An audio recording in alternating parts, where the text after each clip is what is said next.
It's tea time, ladies and gentlemen. It is tea time. You know what time it is. We're joined here by some River and Lakes. Yeah. In this packaging.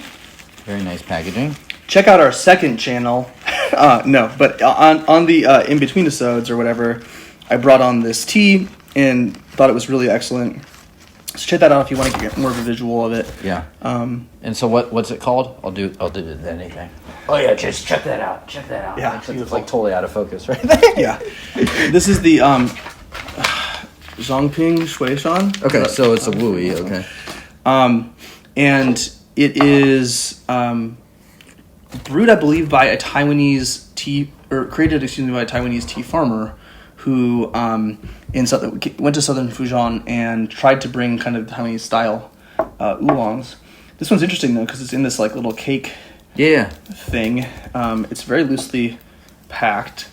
It is technically slightly roasted, I believe. Okay. There's another variety from the same farmer that is charcoal roasted as well. So basically, it's a very unusual tea.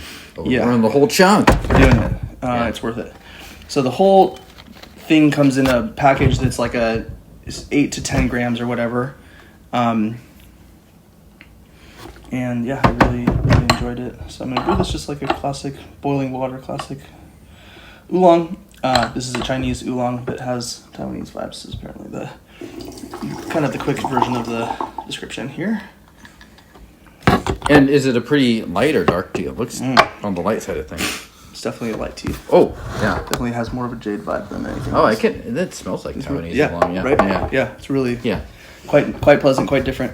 Yeah. Not kind of a bit unexpected for a Chinese oolong in my experience. For sure. I mean, I didn't That's why I want to bring it onto the show. Yeah. Yeah. So doesn't smell like Shuixian at all. Not at all. Yeah. I mean, you might taste a bit of the mineralness in the cup, and we'll see how that goes. Yeah, that smells straight like a Taiwanese oolong. Yeah. Super floral and green and perfumey. Similar color to a... Yeah, very high mountain style. Yeah. Which is interesting because it's not rolled, so visually it looks nothing like those teas whatsoever. Yeah. Cheers. Cheerio. Cheerio. Bip, bip. Down the hatch. Here we go, boys.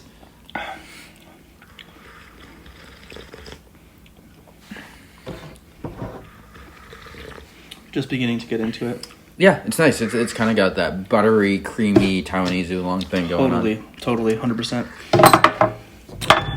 Again, just kind of a surprise from a style brought over into a place that you would expect, having such an interesting kind of similarity. Maybe it's a bit more time here. I don't want it to be too astringent. Probably ended up using, frankly, having this be another 20, 25 milliliters larger of a vessel might have been a good call, but... Okay. Actually, do you have that brown boy with the I think it's like... The Shibo? Yes. I'm literally going to transfer it over. I think it'll taste better. Here we go. Old brown boy, as Denny just called it. That's definitely what the Japanese call it. Yeah, right? Oh, God. Anyway, you can see how much leaf brown boy, kudasai. Hi! So yeah, there goes our whole Japanese audience. You just painstakingly got. I know. But look at these big leaves. So you can see, really quite large in terms of the material. Yeah, here you go. Yeah. Also, just shows you how processing matters a lot in terms of like the kind of end product. It's like tea all comes from like one sort of leaf, and the processing is what can really make a huge difference on kind of the end product. Yeah, creamy, very aromatic coming off. Yeah, of this. very perfumey. Really a great just experience to be drinking with people in the room. They'd be like, "Oh, what's that?" In a good way sometimes. Like, what's that? Like, we're picking it, dude. Yeah. Good luck.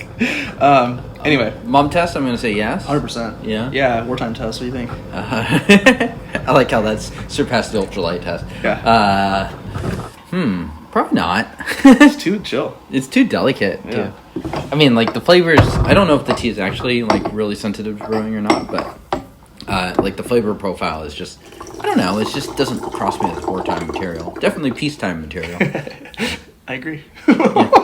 Having intuitions about something that we made up that are so like high level of conviction is so weird and silly. Unless you're talking about like one of those esoteric wars, you know.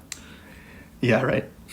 You see quite a bit of variety in the color of the leaves. You can see quite a bit of fermentation happening on certain leaves. It looks pretty wild, honestly. Yeah, just seriously, all right? the different Look at the stuff purple going on. Nose on it's still great. Like a Taiwanese oolong, this does brew out for quite a bit of time. Yeah. Viscosity is going to go down, of course. Cheers. Yeah. These teas are just very pleasant. It really just tastes like, I mean, if you visually show me this, I'd be very confused. Right. But if you Totally. just serving this cup, I would guess Taiwanese. 100%. Yeah, totally. And it's interesting. The material looks a little bit darker to me than it tastes. I agree. I don't get nearly as much of a roast, or it's buttery and delicious. The roast is very light, for sure. This is a really fun tea. Shout out to Rivers and Lakes for sending this over. I'm usually a little bit judgmental of the kind of like small sample packaging. Yeah. But this is the right way of doing it. Again, it's actually in here. I think it was even a little plastic maybe, and then in this rolled up. It's really cute. Definitely kind of like a presentation thing. Sure. Give one to your mom. Yeah, well, seriously though. I mean, this would be a great gift. And yeah, this is, I don't know, really tasty, delicious. Sure. Let's do one more. Cool. You know, I think this could actually do pretty well in the ultralight. It seems pretty forgiving. Yeah. Like it's not hinting at, some of the high mountain teas will live a little more on the edge as far as like bitterness and astringency. This one, we haven't even come close, but we're still getting a nice full body of flavor. Yeah, totally. Yeah, I agree. Yeah, beautifully perfumey. Floral, not tasting it as much. Not so fruity in the cup. A bit more just kind of, classic Taiwanese. If you had to pick oolong. Taiwanese versus Wu Oolong, are you picking Taiwanese generally? Mm-hmm. Okay. Yeah. Interesting. For me, yeah. Yeah. I'm the opposite, so I Right. think that's where we slightly divide, although I think we both like both categories. I do, yeah. It's not that I don't mind. I just, I think in general I'd pick the brighter, higher noted, high registered flavors personally. I love those deep wooey notes, and I love tasting kind of wooey elements in other teas. Yeah. But I have a hard time discerning like one rogueway from another rogueway. For me, is just like a little bit of a tough ask. I have a hard time really noticing the differences. Sure. Which you could make the same kind of criticism to ripe or any tea in a lot of ways, but Sure. Taiwanese, there is admittedly a huge range, especially if you just say Taiwanese, because For sure. like you got Baojiangs, which we haven't brought on for a while. You got Dongdings, you got high mountain teas. yeah. One more? Sure. Yeah. It's really tasty, right? Yeah. Rivers and Lakes, I have been really impressed with their. We probably are running out of water now. With their catalog. Yeah. What else has stood out? So I've had a green tea from them that I really enjoyed, and then I just did a denisode with the I'm gonna forget the name. Fire Mountain Raw that was pressed in 2024. So it's a pour. Yep. Okay. And Shanghai, it's it was good. I'm getting over a bit of a cold, and I don't know if I'm gonna release the episode. I gave up after 2 steepings. I just couldn't taste it enough, I could tell the quality was there. I could tell it was like deep and interesting. Anyway, so I'm gonna revisit that one. But just in terms of like, one thing I did note about the episode of that raw is it tasted really clean, and I feel like all of the teas that I've had from Rivers and Lakes, the presentation is really nice, the quality is really good, the actual tea is not just a bunch of dust. So brewing it, you could even do the heaven forbid brew and drink your first rinse. Excuse me. Yeah. Well, next episode I better go dirty then. If we're going clean here, going straight to the yee. Yeah, sounds good.